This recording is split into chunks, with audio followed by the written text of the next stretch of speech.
Ni hao, salut à tous, j'espère que vous allez bien. Aujourd'hui, nous allons parler d'un endroit que vous connaissez si vous pratiquez. J'ai nommé le dojo. Cet endroit, un petit peu comme notre maison, comme notre seconde maison, où nous allons nous entraîner plusieurs fois par semaine, et ce, pendant des années. C'est un endroit qui sent la sueur, qui sent la douleur, mais c'est un endroit qu'on aime parce que nous venons y trouver des valeurs. Quelles sont ces valeurs? Eh bien, le respect avant tout, le respect des gens, le respect des endroits, donc du dojo. Et c'est pour ça aussi que l'on rentre dans cette ère de pratique en saluant. C'est la première des choses que l'on fait. Nous posons un pied sur ce dojo, sur le tatami, et nous saluons. D'ailleurs, même normalement, en rentrant, en franchissant la porte, nous devrions nous incliner légèrement, simplement pour marquer cette première forme de respect. Et ensuite, en rentrant sur le tatami, nous faisons un second salut. Nous saluons un endroit où nous allons apprendre. Et pour bien apprendre, je vous le rappelle, il faut de l'attention et du temps. Si ces deux conditions ne sont pas remplies, il va être très difficile d'apprendre. Et si en plus il y a le respect, alors là, c'est la cerise sur le gâteau. Je vous rappelle que nous venons y apprendre des arts de guerre, donc il est important aussi d'avoir une certaine attitude et une certaine bienveillance et de ne pas utiliser cette force et cette violence n'importe comment. C'est un endroit où l'on se retrouve avec soi-même. Nous allons y faire des choses, nous allons peiner, nous allons prendre des coups, nous allons avoir mal, nous allons nous découvrir. Et croire que le dojo est un endroit sympathique où il n'y aura que des bonnes choses, où tout va être un long fleuve tranquille, détrompez-vous, ce sera tout l'inverse. Mais pour notre bien, on ne peut se découvrir qu'en étant dans des situations qui ne vont pas être agréables, qui ne vont pas aller dans le sens du poil. Évidemment, si on veut se retrouver, si on veut savoir de quoi on est capable, eh bien c'est en allant parfois dans des situations qui sont pas forcément agréables pour nous, pour voir un petit peu de quoi on est fait. Il faut que ça remue les tripes. Je vous rappelle qu'il y a art martial, il y a le mot martial, même s'il a été mal traduit, même si ce n'est pas normalement ainsi qu'il faudrait traduire les arts de la guerre. C'est pas la guerre, en fait c'était les arts de la bravoure. Celui qui est brave, celui qui a le courage. Et celui qui a le courage de ne pas forcément justement céder à la violence, mais celui qui va trouver des solutions pour éviter la guerre. Il n'y a que les fous pour vouloir et souhaiter une guerre. Seuls les sages, ceux qui savent ce que cela apporte, ceux qui savent combattre, généralement font tout pour éviter, parce qu'ils savent ce que ça peut apporter comme conséquence. Eh bien, ce dojo était cet endroit où l'on pouvait avoir ce message de paix. Celui qui était capable de véhiculer la paix pouvait être un guerrier.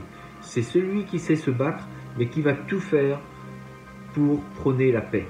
Donc c'est pour ça que l'on a à s'entraîner durement dans un dojo. On doit aller au bout de ce que l'on est capable de faire. Parfois, oui, c'est très difficile. On prend des coups, on a mal. Et puis, alors, tous les cours ne se passent pas comme ça. Il n'y a pas toujours la même intensité. On le fait en respect avec chaque individu. Il est évident que si un enfant de 8, 9, 10 ans vient, ou qu'une personne âgée vient à 50 ou 60 ans, ne pourra pas s'entraîner comme quelqu'un qui en a 20 ou 25. Mais c'est le mental qu'il va falloir travailler également. Pas uniquement l'aspect sportif ou l'aspect physique, mais bien évidemment l'aspect mental. Ne rien lâcher, toujours continuer, accepter la douleur et quoi qu'il arrive, je me relève. J'y acquiers également le respect de mes anciens et des aînés. Je respecte, même s'ils n'ont pas toujours raison ou ils ont une façon de voir les choses, je respecte. Parce que la transmission a pu se faire grâce aux gens qui sont là avant nous. Je ne dis pas qu'il faut être d'accord toujours avec eux, mais on doit avoir cette marque de respect, cette marque de bienséance qui est très importante. C'est ainsi que nous saurons au mieux partager notre quotidien avec des gens complètement différents. La différence n'est pas un problème, n'est pas une faiblesse, bien au contraire, ce serait plutôt une force à partir du moment où il y a le respect qui est mis en place et où chacun tient sa place. Et dans les dojos, il y avait justement cette notion de savoir où était sa place. Et d'ailleurs, il y a eu les grades qui sont venus ensuite, mais généralement, on appelait le grand frère, l'oncle. Il y avait des dénominations qui classifiaient un petit peu l'ancienneté et on se référait justement à cette ancienneté et on y faisait attention et on la respectait. Normalement, dans un dojo, il y a les anciens d'un côté et les débutants qui suivent sur plusieurs fils, parfois s'il y a énormément de monde, mais en tout cas, il y avait une place pour chaque chose et chaque chose était à sa place. Et si on veut en faire une analogie avec le monde, si tout est bien réglé et si chaque chose est à sa place, alors généralement, on a quelque chose qui roule et tout se passe bien. Quand il n'y a plus de repères, c'est là où tout devient dangereux, ça devient la pagaille, parce que chacun fait ce qu'il veut. Et le problème, c'est que les attentes de certains ne sont pas celles des autres. Et s'il n'y a pas le respect en plus, alors ça devient... Le dojo nous apprend donc à savoir nous tenir, savoir être à notre place et de faire de belles choses pour grandir, bien nous dans un premier temps, et puis ensuite les gens autour de nous et voir plus grand. Pourquoi pas? Et quand on commence un cours, généralement il y a un salut aussi qui se fait avec les anciens vis-à-vis des gens qui ne sont plus de ce monde, des maîtres qui sont morts, qui ont disparu et qui ont apporté des choses dans le dojo. Donc on remercie, mais on fait aussi un salut à l'endroit, à la salle, à la pratique en général et surtout à l'endroit où nous sommes. Il y a une marque de déférence vis-à-vis de cet endroit où on remercie un petit peu cet endroit de pouvoir nous permettre de nous exprimer et de travailler notre art. Cet endroit doit être toujours le mieux possible, c'est-à-dire que normalement, et il nous était arrivé, on devait nettoyer le dojo à la fin. On avait un petit quart d'heure où chacun avait des tâches ménagères à faire, nettoyer les vitres, nettoyer l'hôtel, nettoyer les cadres, nettoyer le tatami, nettoyer le sol, nettoyer les douches. On avait tous un petit peu, à un moment, une mission, c'est de faire en sorte que ce dojo soit toujours nickel. Et ça a complètement disparu de nos jours. Je pense que ça serait très difficile de faire rentrer ce genre de règles un petit peu aujourd'hui dans une association où on demanderait aux gens de nettoyer le dojo à la fin. Pour ma part, je pense que c'est un petit peu dommage. Et sans avoir à tout nettoyer, mais ne serait-ce que passer le balai, je pense que c'est pas compliqué, mais ça remet aussi un petit peu d'humilité. On a beau être soi-disant des combattants, c'est bien aussi de savoir nettoyer et prendre soin de l'endroit où on travaille. Et ça, nettoyer, c'était demandé aux plus anciens. C'était aux plus anciens de montrer l'exemple et de nettoyer le dojo. Alors sans rentrer dans des aspects religieux, mais en tout cas spirituels, où il y a une certaine spiritualité, il est important de faire en sorte que cet endroit ait un caractère sacré. C'est-à-dire qu'on n'y fait pas n'importe quoi, on sait s'y tenir, on ne s'avachit pas contre les murs, on ne court pas dans tous les sens, on ne saute pas partout. Alors je dis ça parce que souvent avec les enfants, c'est ce qu'on peut voir parfois dans certains dojos. C'est bien dommage parce que c'est à partir du moment où les enfants ont rentré, ont mis un pied sur le tatami, on devrait leur faire comprendre que c'est plus une récréation et que les choses vont être compliquées. Et même quitte à être dur, mais là encore une fois, qu'est-ce qui se passe? Eh bien, il va y avoir pas mal de problèmes, je pense, avec les parents. Les parents qui n'accepteront pas qu'on soit dur avec leurs enfants ou qui vont venir nous dire « mais ça, vous avez dit ça, mon enfant, je ne veux pas que ça se passe comme ça ».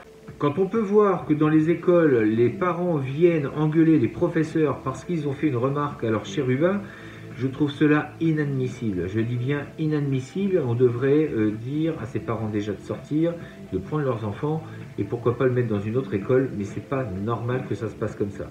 Si les enfants se sont fait remonter les bretelles par un professeur, c'est qu'il y a sûrement des raisons. Mais j'ai l'impression qu'aujourd'hui, on devient dans un monde où l'enfant est roi, il ne faut plus rien dire. D'ailleurs, on n'a plus le droit de taper son enfant, ça devient quelque chose comme une maltraitance. Pour moi, honnêtement, c'est une aberration. Les parents ont le droit de faire ce qu'ils veulent et ce qu'ils pensent juste pour leurs enfants. Après, je ne dis pas qu'il faut les tabasser, mais tirer les cheveux, une petite claque sur le derrière, une petite gifle pour des enfants, des ados, un coup de pied aux fesses, ça n'a jamais fait de mal. Et moi, étant de la vieille génération, j'ai pris des roustes par mon père, ça m'est arrivé et je ne lui en veux pas du tout, mais j'ai même pas... ça me vient même pas à l'esprit de lui en vouloir, c'était comme ça et je sais très bien pourquoi je les ai pris d'ailleurs. On est tous un petit peu turbulents à une certaine époque, n'est-ce pas? Quand on est un peu ado, eh bien avoir un père qui est là et qui nous retire un peu les bretelles, si on faisait des andouilles à l'école, je peux vous dire que je faisais tout pour que mon père ne soit pas au courant. Et c'est pas mon père qui aurait été voir le professeur pour lui dire « je ne veux pas que vous fassiez ça à mon fils ». Au contraire. Aujourd'hui, on s'étonne que tout va mal, mais en fait, il faudrait reprendre les choses dans l'ordre. Dans un dojo, c'est pareil. Je vois mal des gens qui viennent de l'extérieur en venant faire la loi dans un dojo, en faisant un peu les andouilles. Ça ne pourrait même pas être envisageable. Alors vous allez me dire, mais alors qu'est-ce qu'il faut faire? Eh bien, de demander à ces gens de faire le chemin inverse et d'aller voir ailleurs s'il n'y a pas quelque chose de plus instructif pour eux, parce que ce n'est pas du tout là qu'ils vont apprendre des choses en ayant ce genre de comportement. Alors certains me diront, oui, mais pour certains, ils en vivent ou c'est difficile de refuser. Il vaut mieux refuser des gens qui ne veulent pas apprendre que d'accepter des gens qui vont perturber tout un cours et vous allez être en confrontation directe avec ces gens-là. Et quand je dis même direct, ça peut même en venir aux mains. Nous avons, nous professeurs, ce devoir de perpétuer quelque chose d'important. Il y a une transmission et cette transmission passe par le respect. Le respect déjà du lieu me semble vraiment primordial. Si on n'est pas capable de respecter un lieu, alors qu'est-ce que ça va être quand ce sera pour une personne? Commençons déjà par respecter ce qui est petit et peut-être qu'après on pourra aspirer à avoir plus de respect pour de grandes choses, mais déjà commençons par des choses simples avant de vouloir faire compliqué. Je vous dis à demain pour une prochaine vidéo. D'ici là, restez forts, restez beaux et restez bienveillants. 再见